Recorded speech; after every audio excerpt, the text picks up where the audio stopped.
નમસ્કાર દર્શક મિત્રો, સત્યમેવ જયતે લાઈવ ન્યૂઝમાં આપ સૌનું હાર્દિક સ્વાગત છે।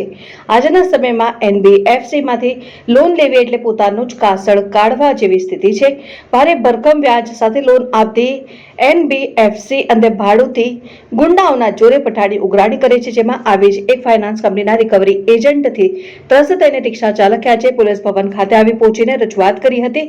કારેલીબાગ તુલસીવાડીમાં રહેતા વિનોદભાઈ ઓડ પોતાના વિસ્તારમાં પરિવારમાં એક જ કમાનાર વ્યક્તિ છે। તેઓ રિક્ષા ચલાવીને પોતાના પરિવારનું પેટ ભરે છે। રિક્ષા લેવા માટે તેઓએ બજાજ ફાઇનાન્સમાંથી લોન લીધી હતી, જે લોનનો એક હપ્તો ઘરમાં ચાલી રહેલા દવાખાનાના ખર્ચને કારણે ચૂકી ગયા હતા।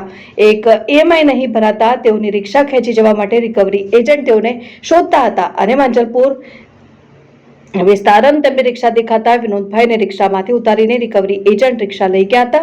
વિનોદભાઈએ થોડા સમયમાં હપ્તો ભરી દેવાની રજૂઆત કરી, પણ એનબીએફસીના વ્હાઇટ કોલર ગુંડાઓએ તેઓને કોઈ વાત સાંભળી નહીં અને અંતે તેઓ કારેલીબાગ અને ત્યારબાદ માંજલપુર પોલીસ મથકે ફરિયાદ લઈને પહોંચ્યા હતા। ત્યાં પણ પોલીસ ધક્કા ખવડાવીને કોઈ કાર્યવાહી કરી નથી। આજે તેઓની ગર્ભવતી પત્ની અને પરિવાર સાથે વિનોદભાઈ પોલીસ ભવન ખાતે ન્યાયની અપેક્ષાએ આવેદનપત્ર આપવા આવી પહોંચ્યા, જ્યાં તેઓએ પોતાના વેદના મીડિયા સમક્ષ ઠાલવી હતી। આજે વડોદરા જિલ્લાના પોલીસ ભવન એટલા માટે આવવું પડ્યું છે કે હું ગુજરાતમાં સામાજિક આગેવાન તરીકે કામ કરી રહ્યો છું અને મેં એક મોમેન્ટ ઉઠાવી છે કે કાયદામાં કોઈ પણ જગ્યાએ સીઝરો જે બાઇકોના હપ્તા બાકી હોય એમણે ખેંચવાનો કોઈ પણ અધિકાર નથી અને તે વસ્તુ આજે આખા ગુજરાતમાં ચાલી રહી છે અને ગુજરાતમાં ત્રાહીમામ પબ્લિક પોકારી ગઈ છે।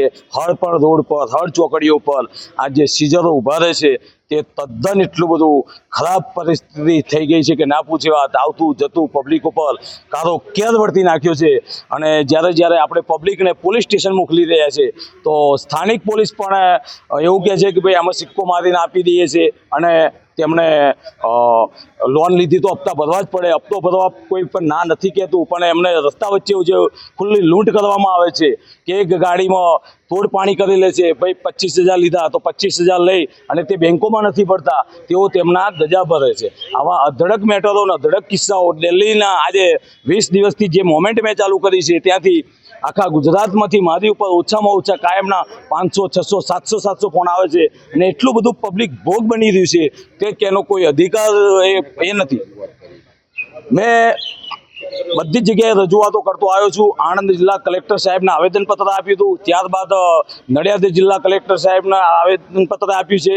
ત્યાંના તમામ એસપી સાહેબોને પણ આપણે રજૂઆત કરી ચૂક્યા છે। સ્થાનિક તમામ પોલીસ સ્ટેશનો પર મારા લિખિત રજૂઆત કરી ચૂક્યો છું। તે છતાંય સીઝરોને કોઈ બીક નથી ખુલ્લેઆમ। હવે 2 દિવસથી મારી ઉપર કાલે એક બાજવાથી એવો ફોન આવ્યો હતો કે બાજવાની અંદર એક રિક્ષાવાળા ભાઈને સીઝરે નતા આપતા આ લોકો રિક્ષા સીઝરને, તો બધા 10-15 સીઝરો ભેગા થઈ અને પેલા રિક્ષાવાળાને કંઈ મારી અને રિક્ષા લઈ ગયા છે।